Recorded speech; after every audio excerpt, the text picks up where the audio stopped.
Commençons avec une première question, juste pour mettre en contexte la malnutrition, parce que c'est plus qu'un problème de fast-food, la malnutrition. Oui, exactement. Et aujourd'hui, on parle beaucoup de malnutrition ici au Canada, mais ce n'est pas la malnutrition par déficit, c'est plutôt par excès. Et les personnes ont tendance à consommer beaucoup de certains aliments et pas assez d'autres. Alors, ça crée une difficulté, un problème, que c'est l'obésité. On voit de plus en plus des jeunes dans nos milieux qui sont obèses ou qui ont un surpoids. Oui, comme surtout chez les jeunes, ça, je racontais dans la dernière entrevue, là. Il y a toujours des fast-food proches. Si jamais on a un petit creux, on peut aller au McDonald's, on peut aller au... Tu sais, j'en nomme certains sans faire de préjugés, là. Oui, c'est ça. Je vais essayer de ne pas nommer des centres, mais plutôt de dire que c'est très préoccupant aujourd'hui parce que les jeunes n'ont pas peut-être assez d'informations pour suivre les guides alimentaires canadiens, de donner leur préférence, de faire des choix sains, que nous on appelle, de choisir beaucoup plus de fruits, de légumes, des aliments qui sont moins gras, moins énergétiques. S'ils seraient très sportifs, il n'y aurait pas de problème parce qu'ils dépenseraient l'excès d'énergie. Mais qu'est-ce qui arrive? Qu'ils ont quand même une vie sédentaire. Hein? De plus en plus, aujourd'hui, les jeunes vont arriver à la maison, la télévision, les jeux vidéo. Puis à ce moment-là, ils ne dépensent pas tous les calories qu'ils consomment. Puis c'est comme ça que le problème de poids s'installe. Puis une fois que ce problème est installé, mais il y a d'autres problèmes de santé qui viennent, comme par exemple le diabète. Anciennement, on avait seulement le diabète de type 1 chez les jeunes. Puis ça, c'est plutôt héréditaire. Mais aujourd'hui, on voit aussi apparaître chez les jeunes le diabète de type 2, qui c'est un diabète qu'avant, c'était seulement chez les adultes, puis qui est beaucoup plus associé à des problèmes de mauvaises habitudes de vie. Alors, ça veut dire alimentation, sédentarisme. Donc le mode de vie un peu aussi. Oui, c'est ça, c'est le mode de vie. Quand vous parliez d'excès, trop d'un type d'aliment, vous parliez surtout des aliments qui sont gras et puis aussi des aliments sucrés. Alors des fois, les personnes n'ont pas assez le temps pour se préparer une bonne boîte à lunch. Alors, ils vont courir pour aller se chercher des aliments qui sont trop gras ou bien des aliments qui sont trop sucrés. Alors, c'est des aliments qui ont beaucoup de calories, puis qui vont, bien sûr, ils vont enlever la faim, mais ces aliments, malheureusement, ils n'ont pas beaucoup d'autres éléments nutritifs qui sont essentiels à avoir pour garder une bonne santé, comme par exemple des vitamines, des minéraux. C'est sûr, ça va plus vite de se prendre un sac de chips au dépanneur que de se faire un bon sandwich avec de la laitue, des tomates. Surtout, exactement. Il faut couper les tomates, ensuite il faut laver la laitue. Mais c'est incroyable. Hein? Si on s'organise, on peut facilement planifier des repas qui sont sains, des repas qui suivent les guides alimentaires canadiennes. Il y a des choses qu'on peut préparer à l'avance. Par exemple, quand on fait notre épicerie, on peut arriver à la maison, tout de suite laver la laitue et ensuite enlever tout l'excès d'eau de cette laitue-là, puis les garder même portionnés si on veut déjà. Déjà coupé, déjà portionné. Alors à chaque journée, on a juste à prendre un sac de laitue si on veut, des tomates, et on peut prendre des pommes, des oranges, n'importe quel fruit qu'on a à la main. Puis déjà, ça fait comme une base dans notre boîte à lunch. Un sandwich, c'est vite fait quand même. On peut le faire soit la veille, soit le matin.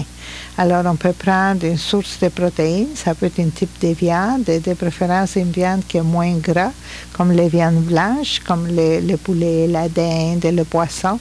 Mais on peut aussi prendre du jambon ou d'autres viandes à l'occasion et ajouter une sorte de légumes. Puis ensuite, ou 2 légumes si on veut, Puis on peut s'apporter un dessert. Et on peut avoir quand même un dessert comme un biscuit, mais un peu aussi un fruit, parce qu'il faut quand même manger plusieurs fruits et légumes par jour. Alors c'est important que les jeunes soient capables de faire de bons choix, mais sans se sentir non plus comme d'avoir un sentiment de culpabilité. Hein? On peut manger des frites de temps en temps, mais il s'agit de ne pas manger à tous les jours, de ne pas manger tous les jours de grosses quantités. Alors, donner une limite. C'est ça, c'est ça. On peut manger quand même un bon gâteau, hein, la journée de notre fête ou de temps en temps, mais si à tous les jours et on a comme dessert un gâteau, mais c'est sûr qu'à la longue, on va avoir un problème de poids. C'est sûr. Et pour les jeunes à l'écoute, des frites, des chips, c'est pas des légumes, même si ça vient des patates. Hein. Juste comme ça, là. Au cas, il y en a qui ne sauraient pas. Je ne vais pas donner des mauvais conseils, finalement. Et vous parlez de poisson. Le poisson, parce que j'ai vu des études là-dessus qui disent qu'il faudrait qu'on en mange au moins une fois par semaine, mais ça, est-ce que ça peut causer problème? Mais ça, la question, on recommande de manger du poisson, puis souvent même, on dirait 2 fois par semaine, mais des fois, il y a des gens qui disent « Ah, mais les poissons, c'est pas mieux, parce que si c'est un poisson qui vient d'une région où il y a une contamination avec le mercure, par exemple, le poisson a beaucoup de mercure, on peut avoir un autre problème de la santé. » Mais il faut faire confiance à nos inspecteurs. Vous savez, tous les poissons qui sont vendus dans les supermarchés ont suivi des inspections, puis répondent à la norme de Santé Canada. Alors, c'est des poissons qui n'ont pas un contenu trop élevé en mercure ou qui n'en ont pas. Puis, à ce moment-là, on peut en consommer.